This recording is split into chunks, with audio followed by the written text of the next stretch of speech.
stuff today. We're going to be talking about all ages property, writing all ages, and making it for all readers that the family can enjoy together.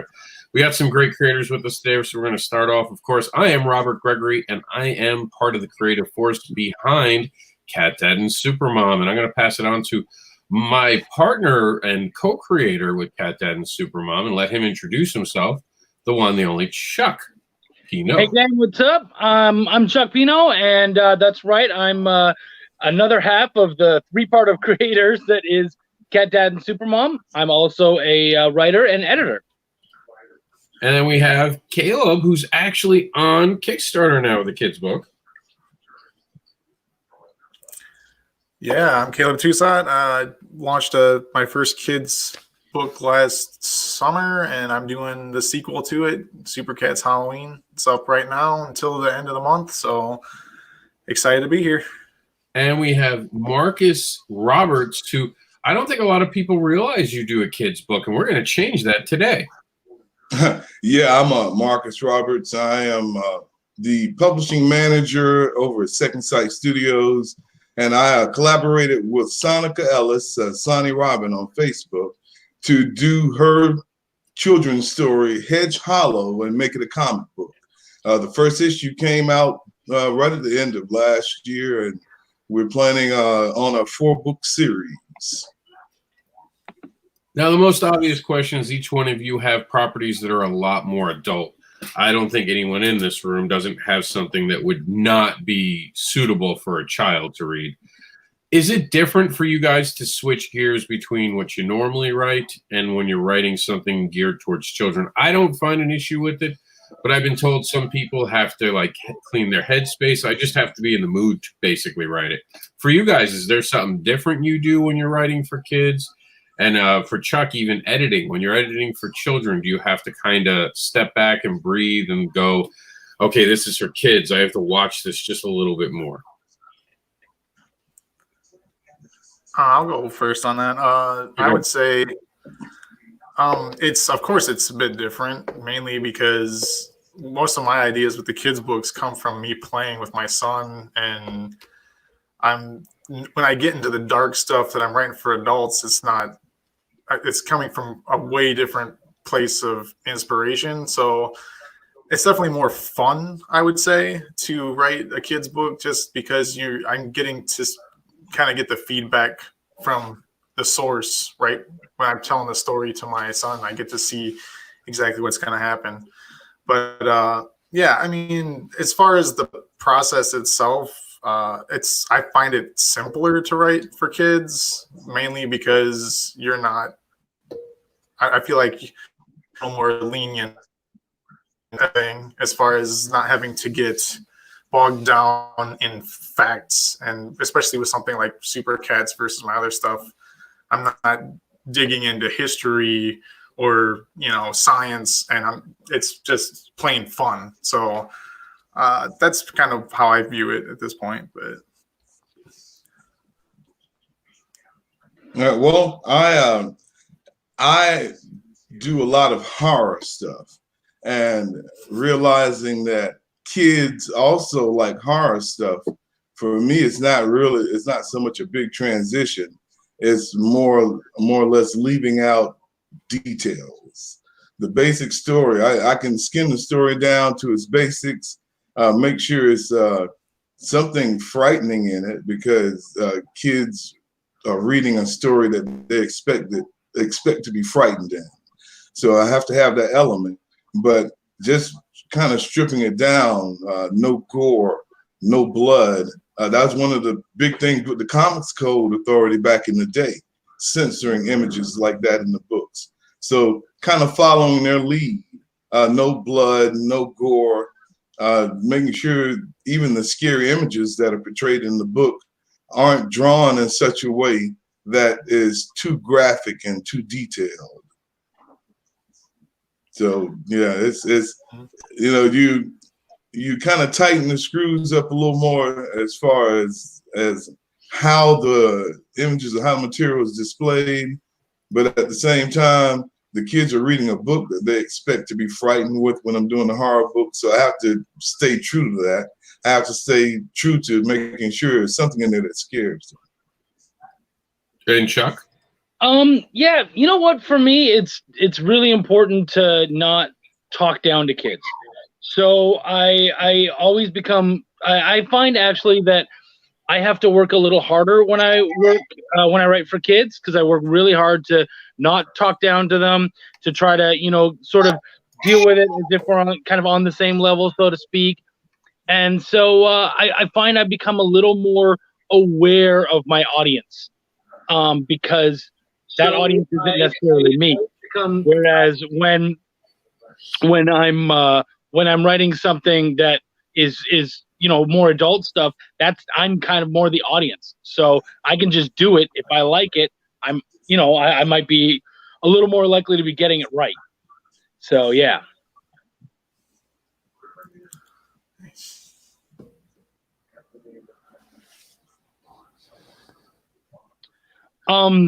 The Pyramid Knights, they had a question which I thought was really interesting. They asked, "Can you have blood in comics, in kids' comics?" To me, the answer is no. But what would you guys say? Is there any? It's funny. I actually just got approached by a literary agent about Super Cats, and we were discussing all of this stuff. Because we were talking about Nook, my other book, because I get a lot of younger people that want to read that because it's about World War II and they're learning about it in school, but it's violent. Like there's even if it's black and white, there's blood and violence in it. And so the literary agent was like, "This is not a kid's book. Like as soon as the blood is there, it's not a kid's book anymore." So I would say, really, you can't. If you want if you want to fit the spoke of the wheel based of what they call it, what the agents call it, the spoke of the wheel is like, just fitting exactly what these publishers want. You just can't put certain things in a kid's book, and I think blood is probably one of them. Yeah. Yeah, I actually just had this conversation with a friend of mine, Yvette Kendall, who was doing a children's book, and one of the images that she was putting on the cover, the image of a hand, and in our discussion, the original image was like kind of oozing, and we decided that maybe that's not appropriate for the oozing hand versus maybe just a withered looking hand for that same reason. It's, for the blood issue. It's just certain things that you can't put or incorporate in stories for kids because they're kids. Yeah, I mean, there's for no other reason. Yeah, there's pushing the envelope as far as if you want to try to reach a certain audience, but like in the end, people just aren't going to pick up your book if it's violent, like especially for kid. If you're shooting for a certain age range, it's just not going to sell the way that it could if you just thought and did it a better way. I don't know. I'm going to be the odd man out here and say that it depends on your exact age market, but for the most part, you can show blood. You can't show a lot of blood. Just think about cartoons. When Batman gets punched in the face, they'll show that little trickle of blood. That would be okay. That'd fly under the radar. If you show a pool of blood, or if you show excessive bleeding, or any even murders aren't supposed to be depicted in a violent way. Stabbity Bunny does a really good job with this. If you guys have ever checked it out from Richard Rivera, they barely ever show any bits of blood. Everything is implied. And I think with children's writing, you kind of want to imply more than show more, if that makes sense. So I think you can get away with a trickle. You could not get away with the crime scene. I would almost say that that's like the line between kids book and all ages. You know what I mean? Where all ages you can get away with just a little bit more, but kids book, it's like that would be the difference between the two of those. Well, I mean, if you're shooting for like under 7-year-old kids reading books, then you're probably not going to put much of any sort of blood or gore in your book. Yeah. It's just Once you give it the designation kids, then automatically a certain age range is attached to that. So going by the age range alone, you just don't want to show kids like 6-year-olds, 7-year-olds. You don't want to show them blood.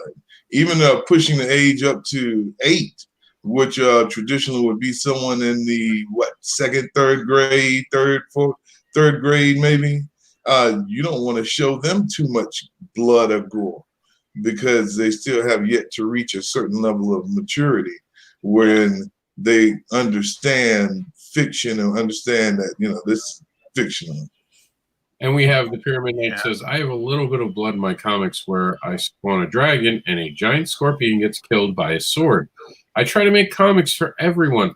Now, I do think this is an interesting moment to gateway into what Chuck was just talking about, the difference between all ages and a kid's book. And this is something I'm very big at. I don't even like to have the idea of an all ages book talked about when I'm talking about Cat Dad and Supermom. I want it to be considered all readers, because I think even all ages kind of cuts off a market for you. Because the minute someone here it was all ages, they expect it to be for children's books. Like no one marketed Harry Potter as all ages. Actually, they deliberately went I think the age is 9. They have some sort of different book coding. I have to look it up. But for books themselves, there are different ratings, and it's just before young teen. And I think they did that on purpose to be able to have a bigger market. But what do you guys think? Because there is no written rules about it, but there are rules about what can't be a kid's book, like we talked about. But all ages, there's no real rule about it. Yeah, I mean, a lot of it really is knowing your audience. You know what I mean? Like the second you drop blood or something like that in there, there's a certain segment of maybe even not even just kids, but parents who will see that and go, no, that's not happening. So you need to understand your audience and understand what can I get away with, what can I not. With Pyramid Knights, I've read that book, and actually I'm doing Chuck's Raw review on it. That's not a kid's book. It's an all ages book. It really is, like more what you were talking about, kind of all readers. So it's not necessarily a book that you're going to read to your 6 or 7-year-old, but someone 9 and up is going to be fine with it, and that little bit of blood, it's not going to make a difference. Meanwhile, there's people that let their kids read Walking Dead, but right? It all depends. You're gonna have parents to let things fly and that don't. So it's it's sellability. Like how much sellability do you want? Because if you're gonna go a certain route, you're cutting some of your audience out, and you just have to know. Like you said, you have to know if that's the same audience you're looking for. Then go for it. But I think when you say all ages, you are referring more so to content, the actual written content, versus the images associated with the content.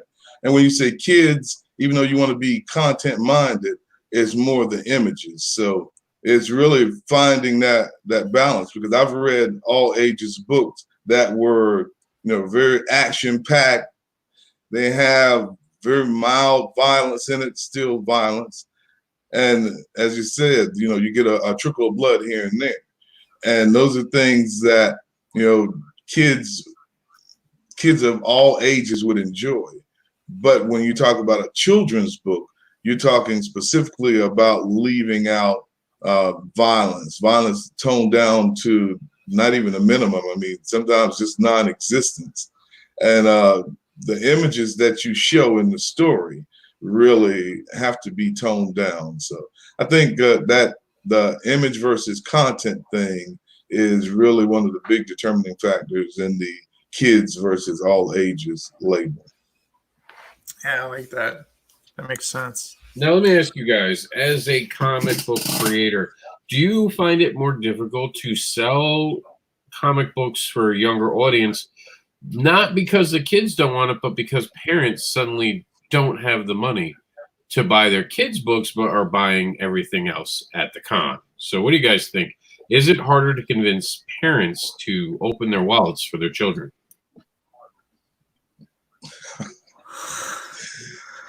Let's see. I sell a zombie book, Mississippi Zombie, and the kids usually run for that first before they go for anything else. And because I have that zombie book, and at the same time I have my other books there, the parents are more likely to spend money on the other books for the kids than buy that zombie book, because I mean the kids are they zoom in on it. And the picture itself is scary on there. It's got a little blood and whatnot, but still, the kids zoom in on it and are ready to start flipping the pages. And I'm like, yo, you can't see this.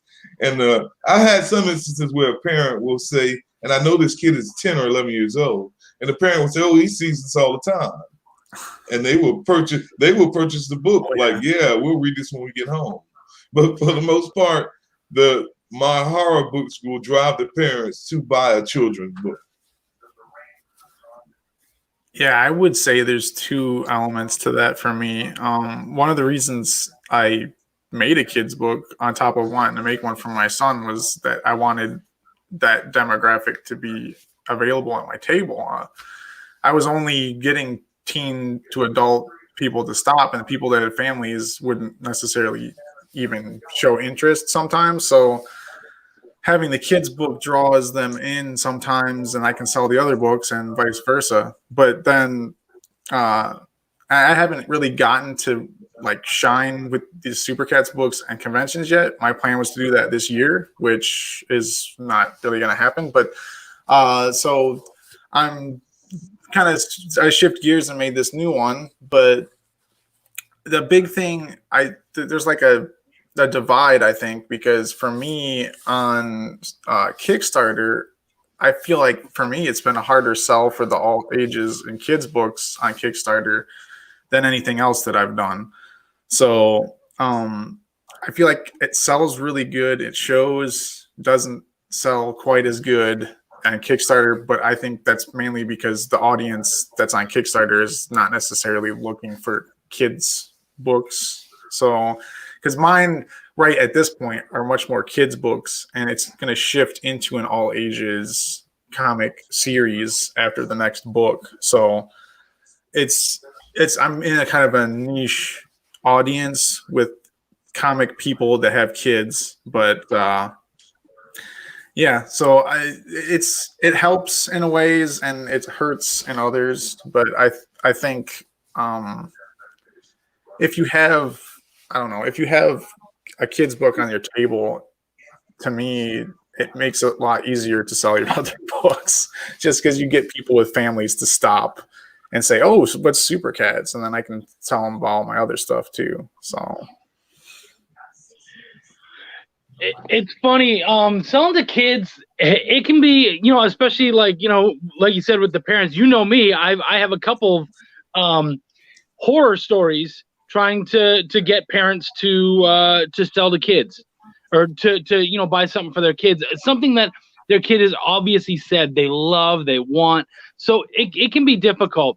One thing I would say is sometimes parents need to be reminded, like, what was your first book? What got you into comics? And when they answer that, it's like, okay, well, what about your kid? Like, what are you doing for them to make them the next generation? Because honestly, this book right here, that could do it. You know what I mean? And I think, really talking to them and really telling them the importance of, look, I'm a comic creator who has kids, who is, has a book for kids. Yeah. I understand the importance of this. I think really sharing that passion and like, look, I'm trying to do something not only for my wallet, but really for your kid, for that next generation.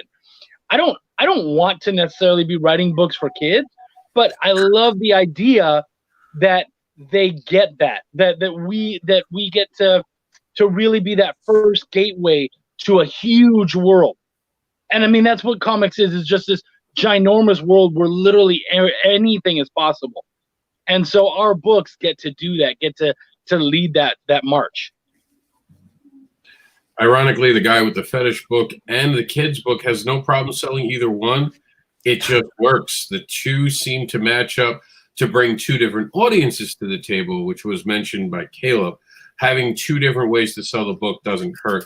But there are definitely shows I've been at which are heartbreaking, where I've had a kid fall in love with the book and their parents are like, we don't have the money. And in your gut, you know they have the money and they're just being cheap with the kid. And I've just given my book away because I know that kid might fall in love with that book and it might mean something, especially considering Cat Dad and Supermom is about bullying. And there's so many kids out there who are bullied. I don't care about the cost of the book. If I can inspire a kid to not feel alone in the world, that's why I create comics, to make people feel entertained and like they're not alone. And that's an important part. But we do have parents who don't think investing in their children's ability to read is a huge problem to me, because I think comics are so powerful. Do you guys still feel like comic books are looked as a second non-literary form of communication? Like parents don't consider it to be something worth reading. It's something to do on their own time. Do you think that's still an issue now, even after we've made billions at the box office and have proven that comic book creators are creating absolutely amazing storytelling, so much so that Hollywood is infected and just absolutely on fire for comic book properties? Do you think we've finally proven to parents that they should let their kids read comics? I mean, I think there's always going to be an element of that there. I don't think it's as bad as it was. But I think that's still an element that we have to fight against here and there, because there's people that, you know, I don't know, they read prose books and they don't even consider comics to be a viable medium. But at the same time, I also think that what you struck on, a lot of parents just don't care about pushing reading or don't read themselves. So they just don't really even care about pushing any sort of book on their kid. So I don't know. It's a strange thing, but I think there's a little bit of both of those things going on that we have to kind of combat. And I think making something fun and appealing to a younger audience, and like you said, if they come up and the kids just loves it, like I've done that too, where it's just like, okay, you have $2, that I'll give you the book for $2. Or, you know, if you're not going to buy it, the kid come back around and I'll be like, oh, this book ended up in the free book section. Here you go. But you know what I mean? Like, we find a way to get the book in their hands, but there's a lot of people. I mean, it's always frustrating to me to go to a show and get to the point where I'm asking people if they read comic books, and that happens. I mean, there's a lot to combat, and I don't think it's just that we're looked down on as a medium. I think it's just that there's a lot of people that just don't read. What do you think, Chuck? Wow. You know, I think the problem is so much kind of bigger and more ingrained than any of us really understand. The fact, like, even in the question, it's there, like, hey, our comics were even turned into movies. Movies aren't a bigger or better medium than comics.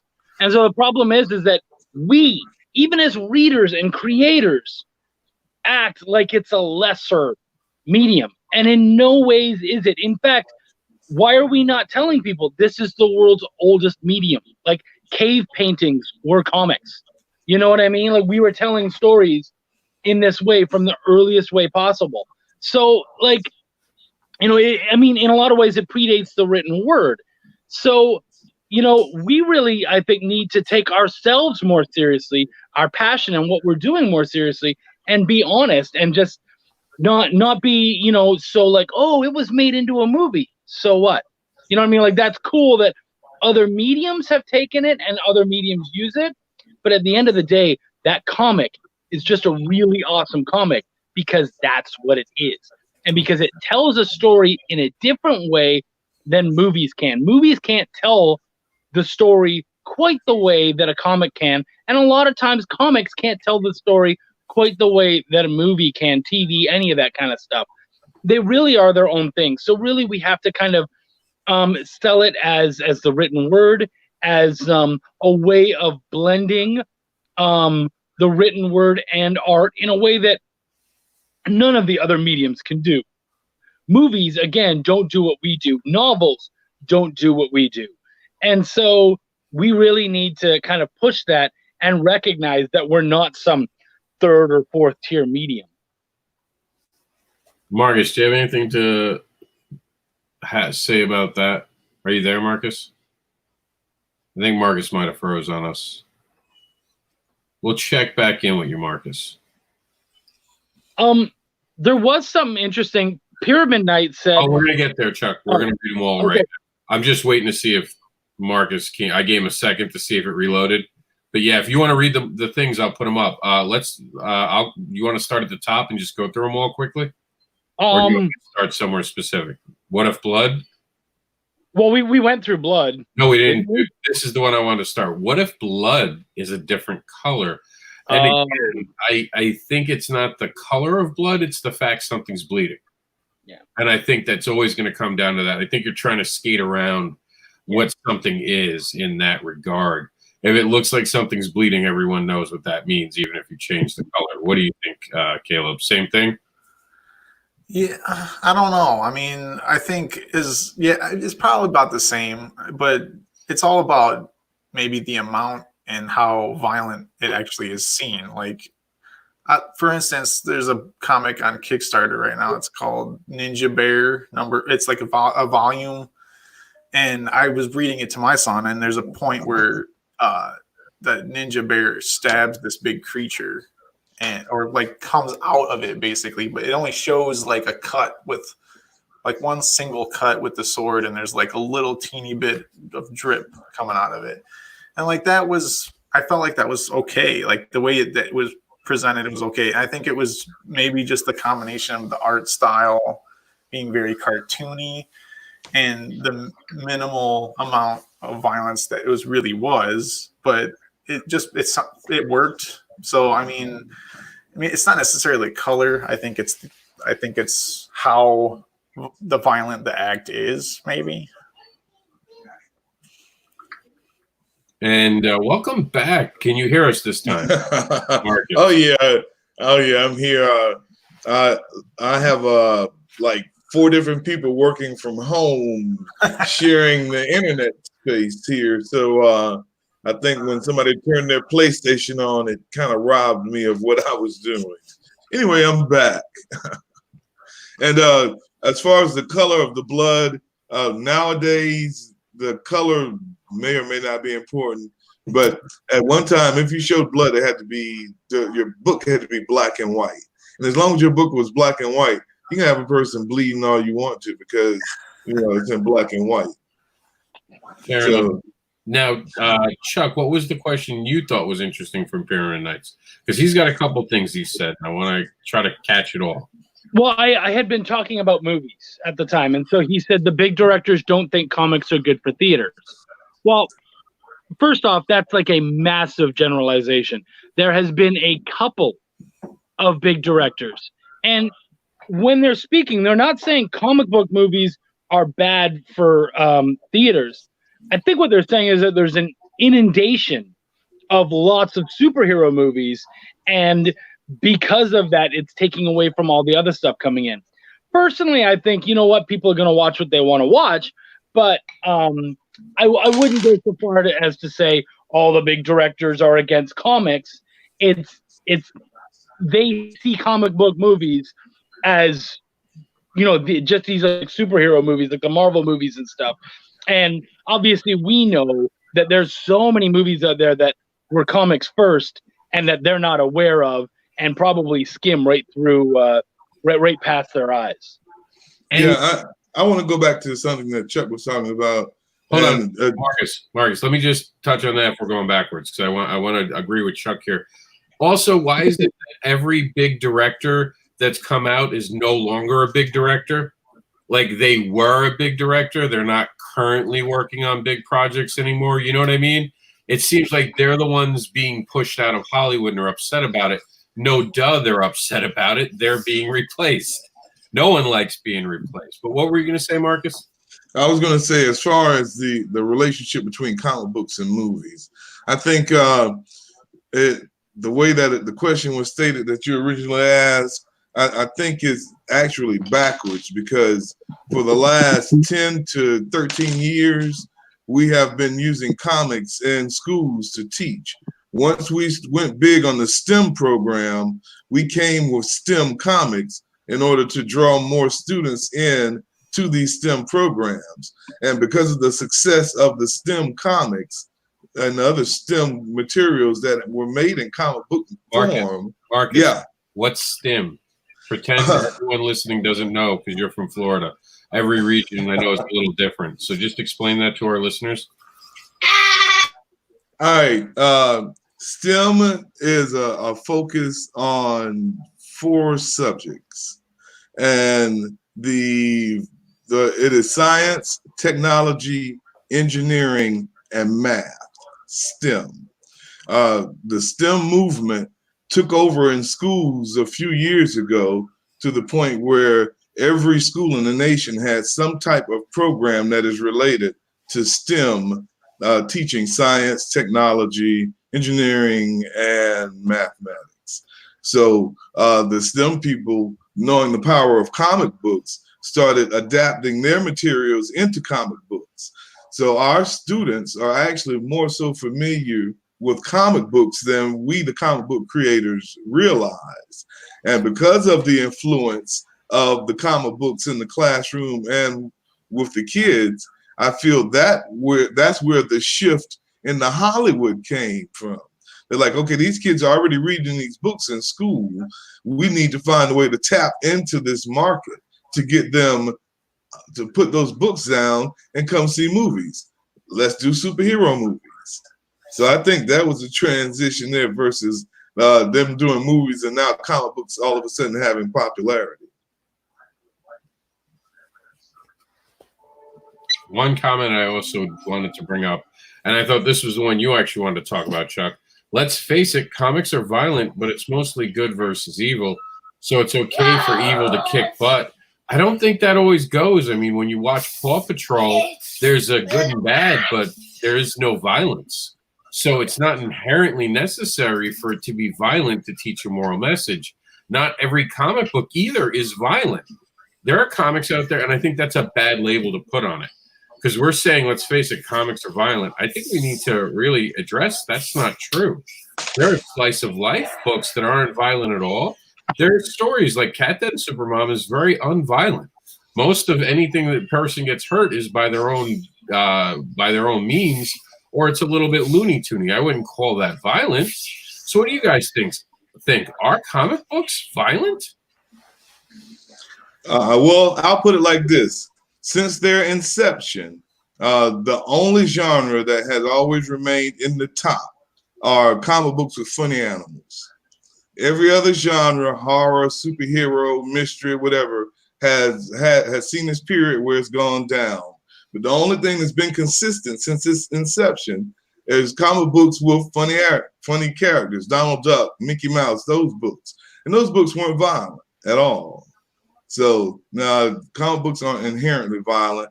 Comic book creators have tales that may include some violence that they want to tell, and they use comic books as a medium. What do you think, Chuck? I mean, violence there's a big array, you know what I mean? From like, Tom and Jerry to Quentin Tarantino. There's a really big line there. So, it also depends on the kind of violence we're talking about, But when you were talking about Cat Dad and Supermom, what was really cool about there is technically Supermom was being violent. She was attacking Elefart and whatnot. But the real message of the story was Cat Dad, who chose not to raise a fist at all. And so I feel like sometimes even having violence in a comic, like in ours, shows that nonviolence is the way to go. Spoilers. What do you think, Caleb? Well, I mean, if you're talking about superhero comics, there's always going to be violence in superhero comics. That's just the nature of it from the beginning. But I don't know. It's it's up to us to use the violence for a purpose as creators, I think, and make it meaningful. You can have grotesque violence that is purposeless, and that's the kind of book I would tend to steer away from. And that's, I mean, even movies and other medium, like I want, if there's going to be something horrible happening, there needs to be a reason behind it, right? So violence without repercussion or without some moral purpose, I think, is the danger of creating. So I think most people tend to do well creating even with some semblance of violence. I mean, Super Cats has one moment where there's a cat karate chopping a dog, but that's about it. I mean, and it's kind of zany, goofy violence. So I feel like to generalize and say that violence isn't everything would be wrong, because you can tell stories without having violence in them. But I mean, I have Alter Life, which is violent in a sense, but the only real violence in it is the man kind of doing things to himself, essentially, and ends up, it's more of a story about being or figuring out your identity and figuring out the purpose of your life. So, I mean, I don't think we can generalize and say every comic is violent, but the vast majority of what is popular is probably got something in it that you're going to consider violent. And I just think maybe we should, as creators, make sure we're using that for a purpose. Chuck, you said I did. I just have to finish the next two so I can do the review. What was that about? Oh, that was actually responding to Pyramid Knights talking about his book. Oh, gotcha. I enjoyed his book so far, and he sent me 4 of them. So I wanted to get the whole kind of story that he had sent me so that I could talk about that. And Chuck said, "Hey, Ted." And Pyramid Knights said, "Theaters messed up the Fantastic Four. My thing with comic book movie adaptations," which, by the way, we're doing a panel about next Tuesday. I just announced that we're going to be talking about how comics are adapted to the screens and other media forms. But comic book adaptations is that the movies are not true to comics, so I try to look at them as if they are 2 different universes. And Jax is crazy in the background right now. What do you guys think about that? What do you guys think? Let me turn it on its head here. What if someone came to you and bought your Jaxie? What if someone came to your table where they were from Hollywood, they picked up your kid's book and said, "Hey, I have a great idea for this. I want to turn it into something different. I'm going to turn it into a more adult property, and it's going to be like, think of Thundercats versus Thundercats Roar, completely changing what you've created." Would you be okay with that, or do you want your all ages content to stay exactly how you've written it? So there you go. Who wants to go? We'll go Caleb. Caleb hasn't started one of these. I think for me, any sort of property that someone might buy from me, I'd want it to have some semblance to the heart of the property. So, if they're going to turn it into something that's more adult, it would have to still be presenting some sort of moral fiber that I try to put inside these books. I wouldn't want them to take it and make it some zany, completely over-the-top, violent Rick and Morty mess, because that's not what this is. Like, that's fun. Hey, it's no negativeness about Rick and Morty on this show. None at all. I'm waiting for the next episode. All right, but like that's, I don't know. Like, to me, I would be willing to, as long as they're willing to bend their ears and make it at least remain somewhat true to what I'm trying to create with the series, I would be open to talking to them. But if they're going to take it and completely turn it into something else, I'm always afraid of letting someone walk away with a property with something like that. So, Marcus, you want to grab the second round? Yeah, I don't know if I would be too keen on them rearranging the story from the way it was written, because it was written, as Caleb said, for it was purposefully written. And for them to take it and make it into something else would utterly destroy the purpose why the book was written.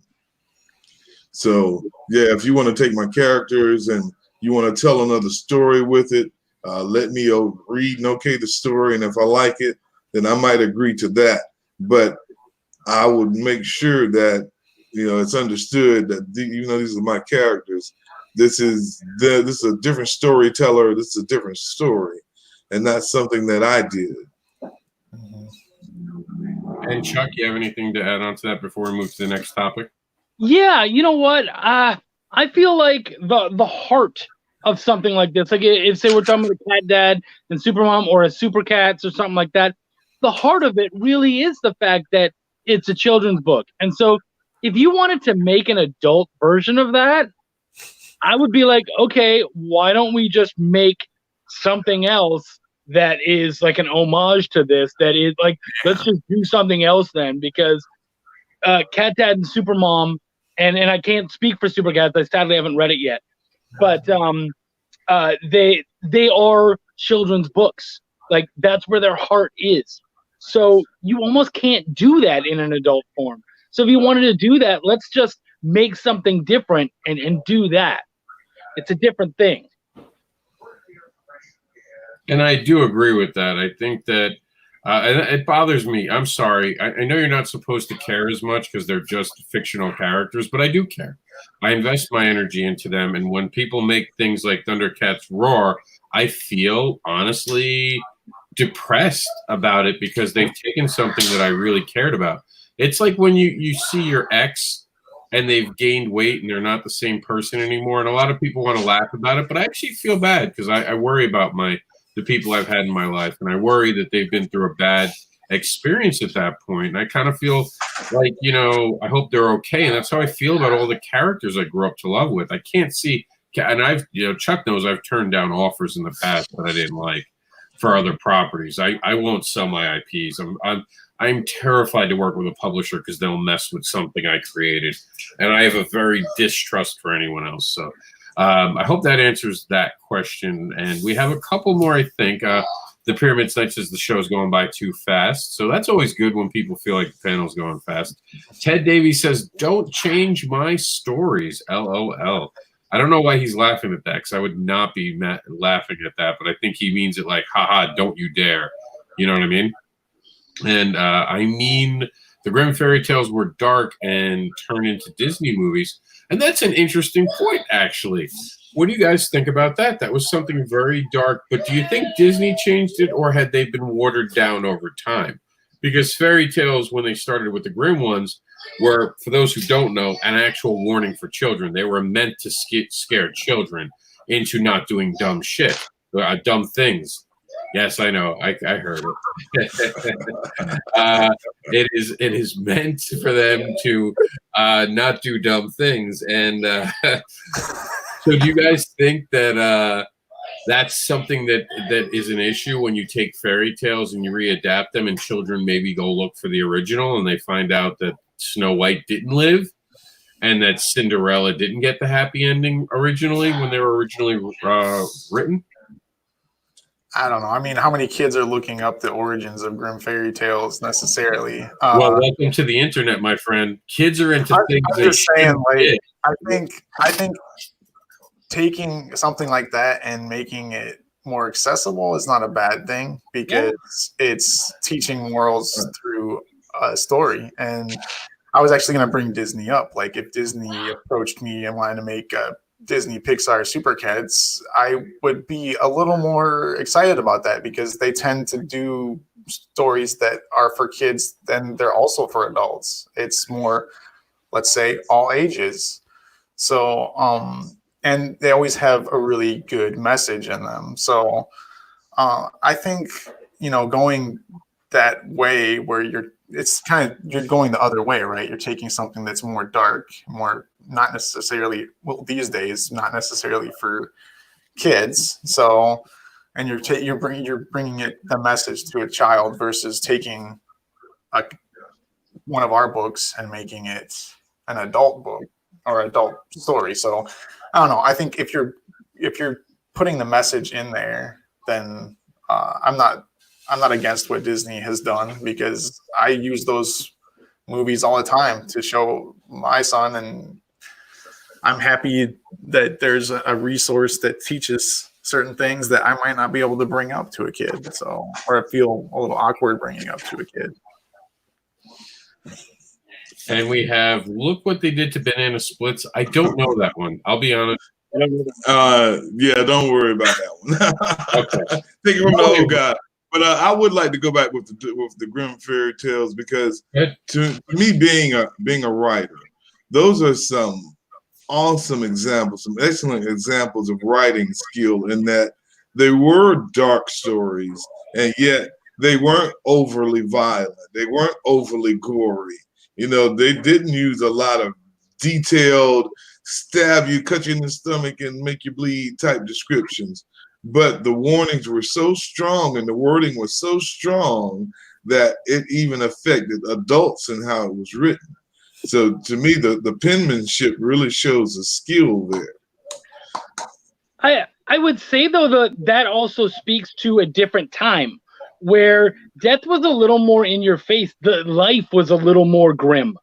So that was something that they could almost get away with. Whereas nowadays, a lot of that has become watered down, because we don't see that. I mean, even if you think about it, our dead, when you go to a wake or something, they still look very much alive, almost sometimes eerily so.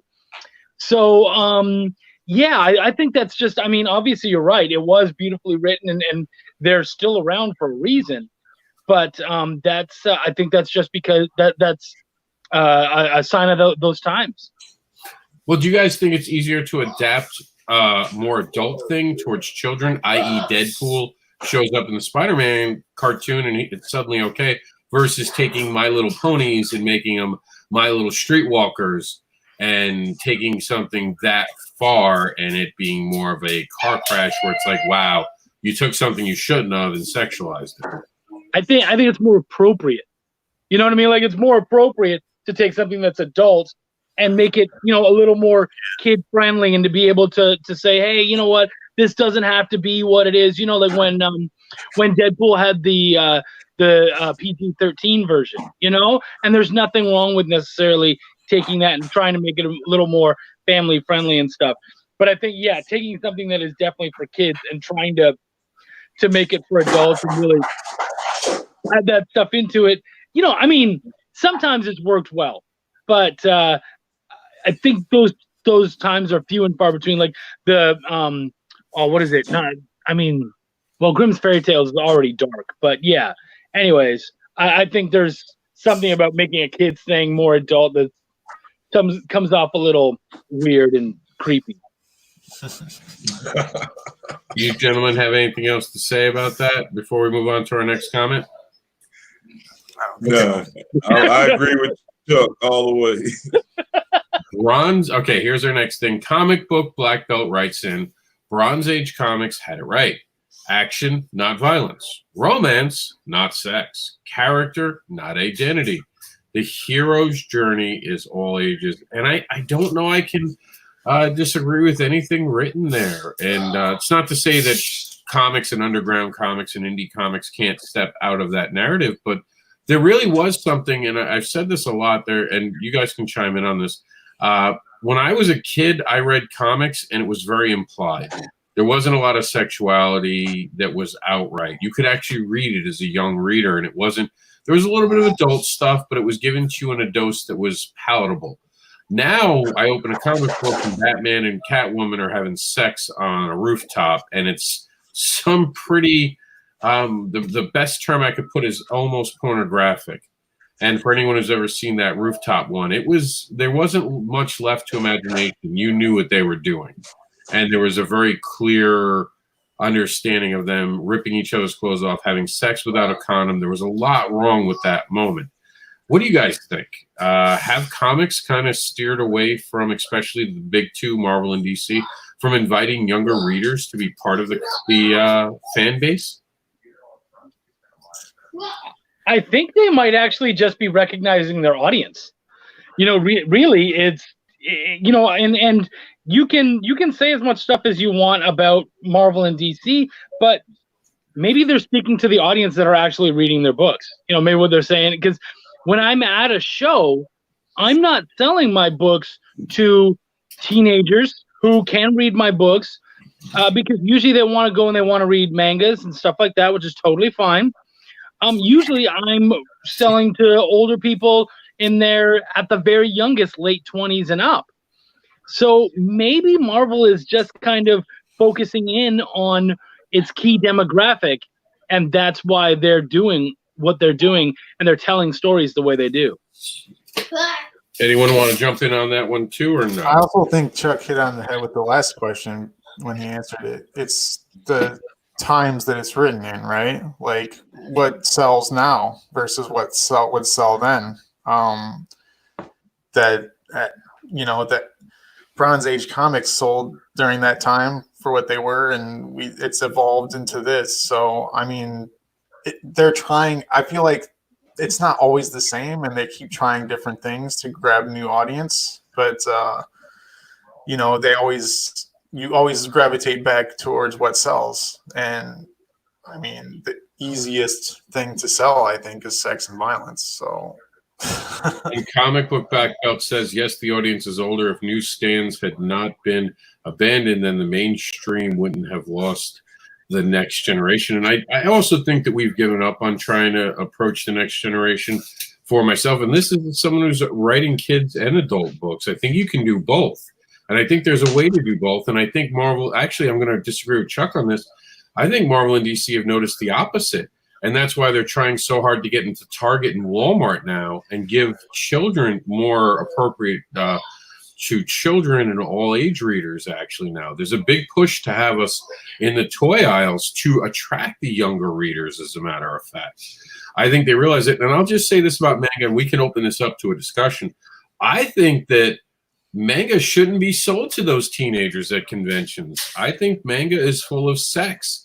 And it's inappropriate to be selling those books to children.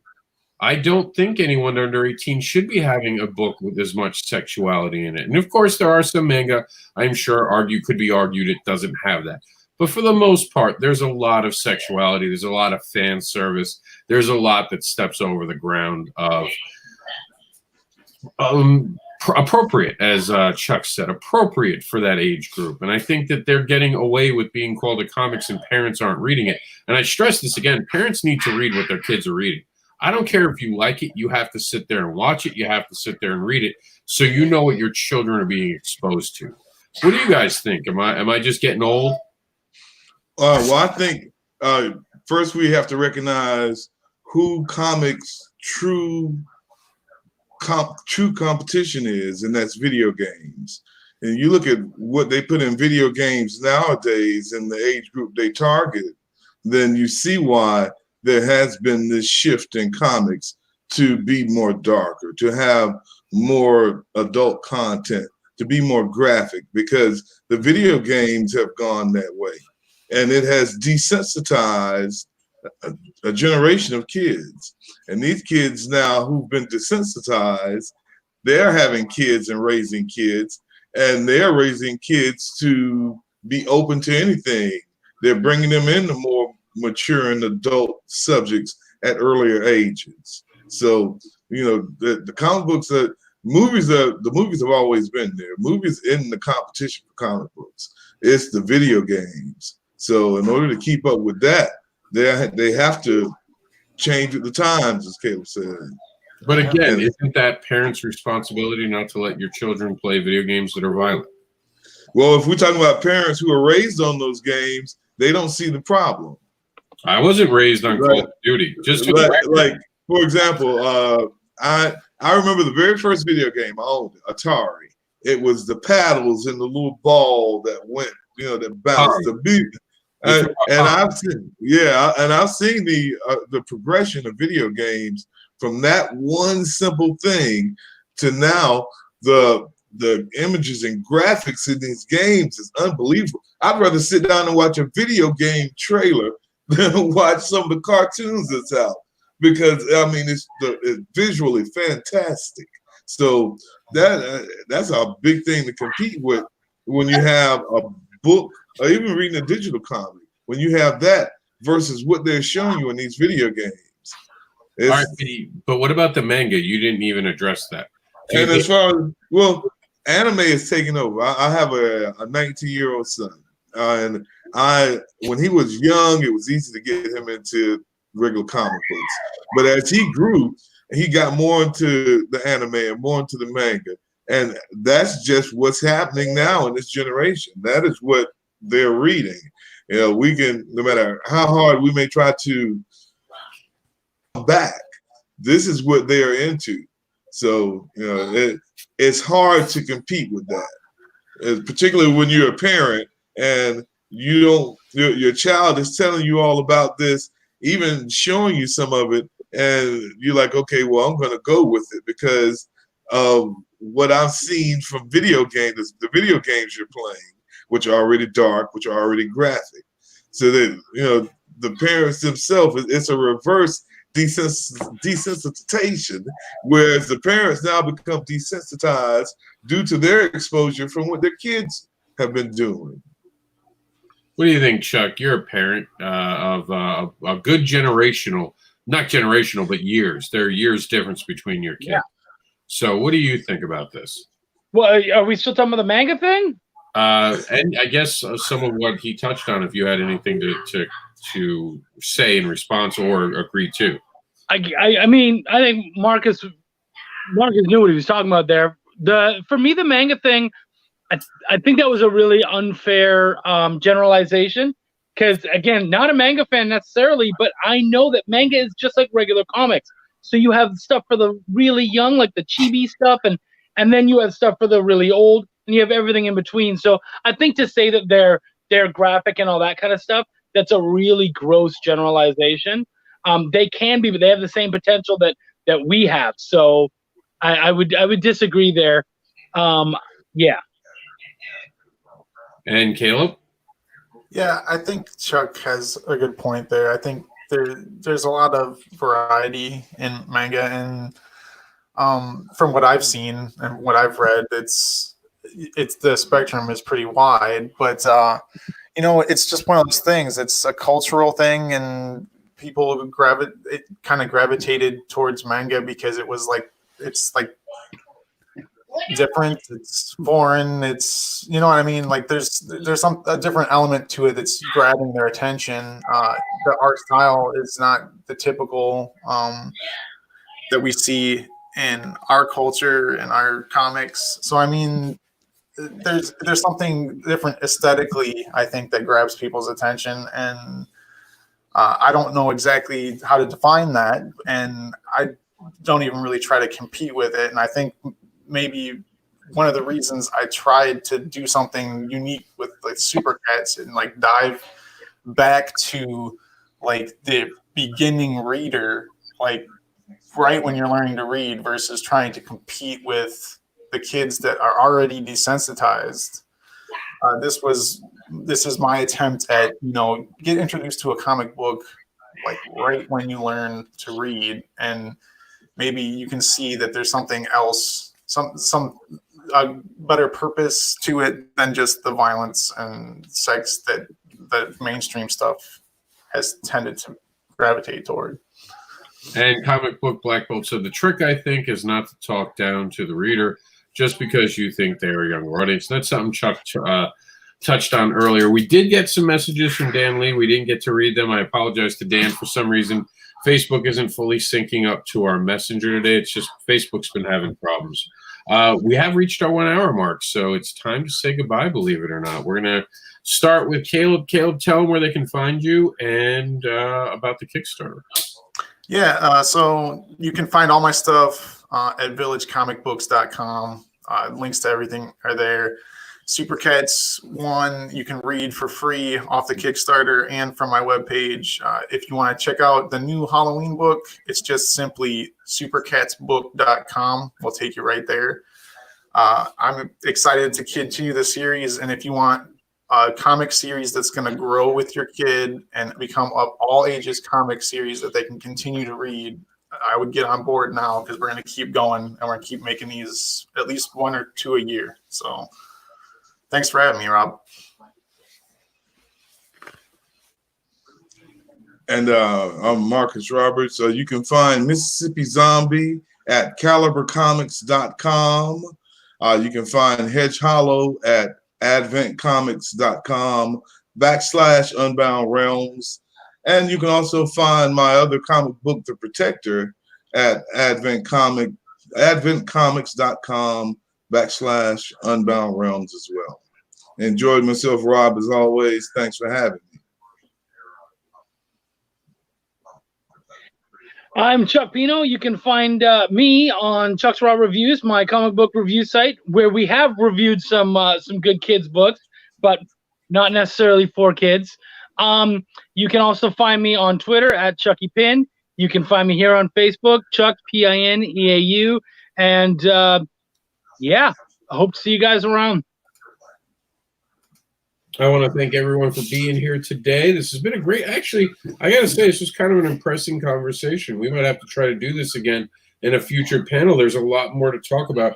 Because when you don't sit down and do these panels, because I don't see a lot of people doing these panels at conventions, to be honest with you. And I think that maybe we need to talk more about it. Because I do think we need to invite back in the younger generation to keep comic books in the hands of children. And even if it's manga that's appropriate, that's fine. But I do think, I'll end it this way. I think as parents, we all need to start watching what our kids are watching, consuming, playing. I think it's our job.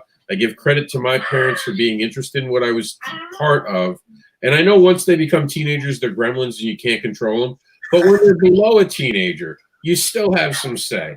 So if you're raising a preteen or tween now, make sure you're paying attention that they're not reading something inappropriate. That's it for now, and thank you all for being part of this. We'll have more panels next week, every day at 4 p.m. We'll see you next week. Peace. Thank you, guys.